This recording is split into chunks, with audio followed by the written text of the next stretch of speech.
Sommes arrêtés à une centaine de kilomètres de Moscou pour consulter nos compteurs Gégère. Le fait est qu'ils sont tous dans le vert, comme s'ils faisaient partie d'un complot. Mais cette nouvelle stupéfiante n'a pas l'air d'impressionner grand monde. Les gars se demandent ce qu'il convient de faire à présent, et moi, j'attends des réponses.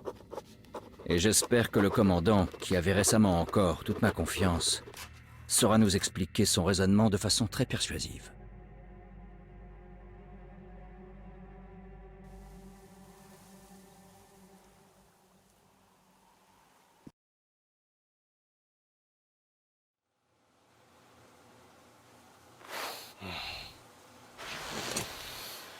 Vous faites une de ces têtes.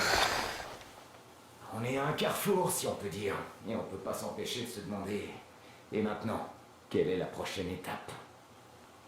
Ouais, plus ou moins ce à quoi je m'attendais. Mais toi, tu sais à quoi t'en tenir. Alors, ton compteur, il fonctionne? Tu l'as vérifié? Oui, il est dans le vert, aucun doute. Celui de Stépan aussi. Pas besoin de masque ici. Alors, il disait la vérité. Qui disait la vérité? Pourquoi tu ne réponds pas? Qui étaient ces gens qui ont essayé de nous tuer? Comment ils peuvent tirer sur toi alors que tu es le commandant de l'ordre? Tu nous dois un minimum d'explications. Très bien. Autant cracher le morceau tout de suite. La guerre n'a pas pris fin. Comment ça n'a pas pris fin? Laisse-moi finir. Nos villes sont détruites pour la plupart. Le reste du pays est probablement sous occupation ennemie. Pour éviter de nouvelles attaques nucléaires contre nous, le commandement a choisi la seule solution viable, faire le mort. Pour garantir le silence radio, le système bouclier a été créé. C'est un réseau de brouilleurs radio qui couvre Moscou et sa banlieue.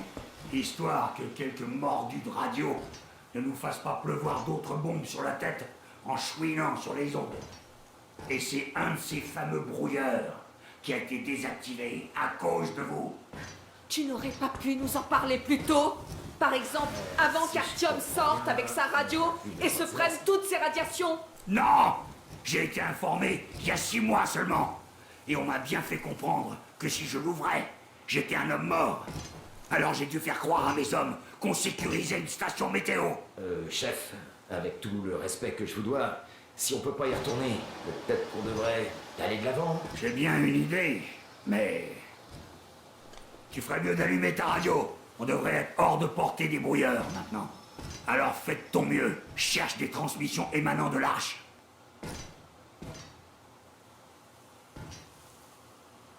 Tu comprends maintenant pourquoi nous sommes des traîtres aux yeux du commandement.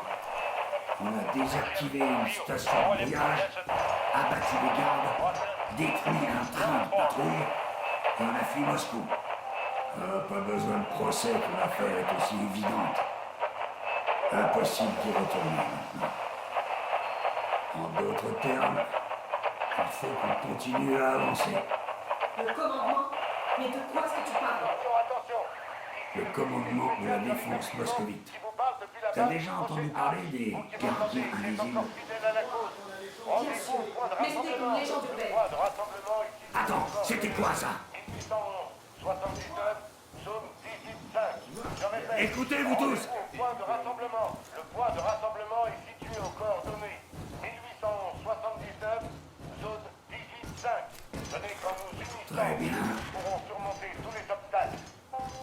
À quel endroit est-ce que ces chiffres correspondent? Ah, je l'ai! Alors, c'est quelque part par ici. Le mont Diamantaou. Alors, pour l'atteindre, il faut passer par là. Voilà notre objectif! Alors, c'est ça que tu avais en tête? Ouais, exactement. Le projet Arche est une véritable ville souterraine. Des entrepôts immenses, des machines, les meilleurs experts. C'est le QG du commandant en chef. Tous les dirigeants du pays s'y trouvent. Ils ont même déjà commencé à tout réhabiliter. On va leur dire que Moscou a tenu bon. On n'a pas fait tout ça en vain. Tout va changer maintenant. Tout, vous comprenez? Une nouvelle vie commence pour tous les survivants de la guerre. Voilà une bonne question. En fait, il y a des femmes célibataires dans cet endroit. Excellente réaction. Alors, je crois que quelque chose s'impose. Envoie la sauce, Damir. Envoyer quelle sauce, colonel? Ce truc que j'entends clapoter dans ta gourde. Dis donc, tu crois que je suis sourd ou quoi? Ah, ça oui, pendant un instant, j'ai cru que mes oreilles me jouaient des tours. L'oral, c'est pas la porte à côté, hein. Alors, autant se mettre à l'aise, hein? Vous croyez pas? Il faudrait qu'on bâtisse ce tas de ferraille au moins, non? Il est plus que temps, oui. Appelons-le Anna, ça ira bien. Va te faire voir. De mieux en mieux. Allez, quoi? Pourquoi pas l'Aurora? Comme Aurore, la déesse romaine de l'aube, et aussi le croiseur de... vous savez, quoi. Beaucoup mieux. Pas mal, ça me plaît. Un nom ravissant. C'est joli, oui, mais le croiseur de quoi? Ah, je t'expliquerai plus tard. On dirait que c'est décidé. Buvons à l'Aurora.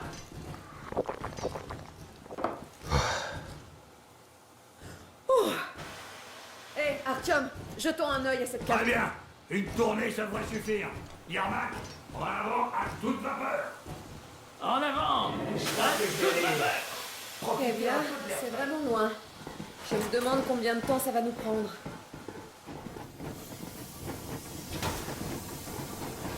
Comment tu te sens, Anish? Oh, voilà. Espérez qu'il plaît. Il y a la place. Merci, pas de enfoiré. Moche comme un bout. Tu es sûr que ça va? Parce que je te connais. Je te signale que les cicatrices, ça attire les femmes. Et elles sont nombreuses à t'attendre sur la route. Oh, tu sais, c'est plus la qualité que la quantité qui compte.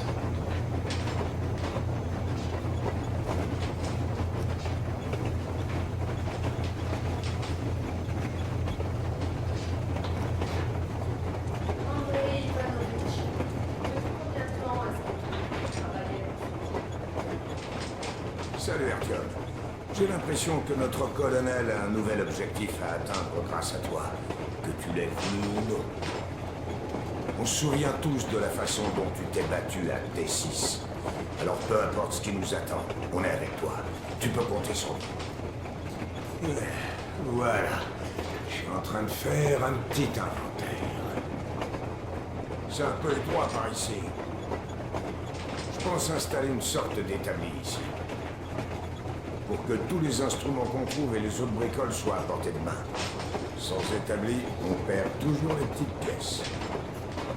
On utilisera cet endroit pour travailler sur les armes. Les nettoyer, les dresser. On les aura pas dans les pattes et personne pourra mettre le bazar.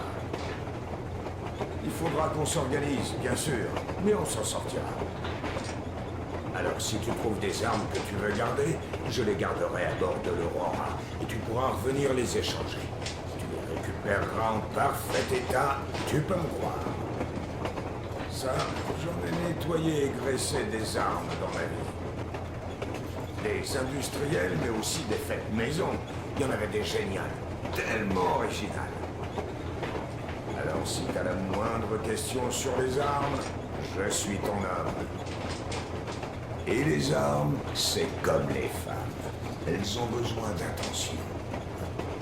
Tu nettoies bien ton arme, tu la graisses, tu vérifies les munitions parce que quand c'est sale, ça peut rouiller. Mais si tu y mets du cœur, ton arme te lâchera jamais.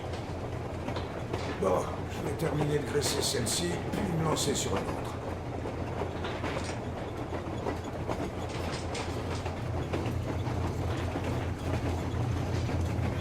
Hey, salut Artyom. Mais vous auriez pu m'appeler pour traquer à l'Aurora. Je trouve toujours que Belzébuth lui allait mieux. Au fait, tu viens pour qu'on échange de place ou tu voulais juste faire un peu d'exercice? J'ai entendu dire que le travail monotone, ça apaise. Bah, c'est plutôt vrai. Je ressens cet apaisement, tu vois. L'idiot appelle ça de la méditation dynamique. Foutu philosophe. Il vient pas souvent. Pour méditer.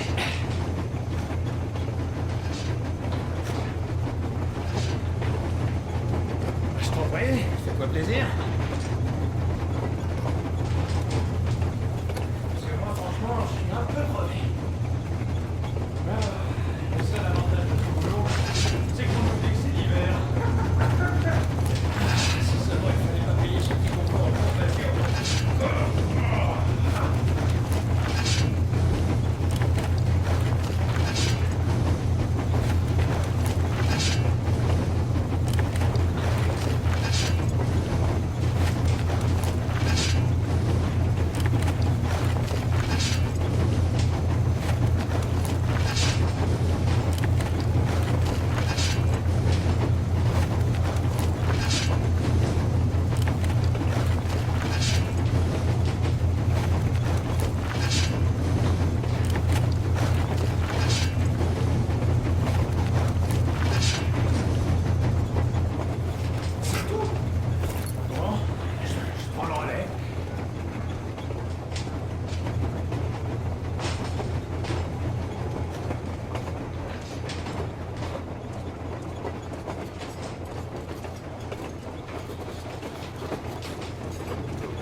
Au début, ils m'ont convaincu de m'engager en parlant de mon expérience au service des autres.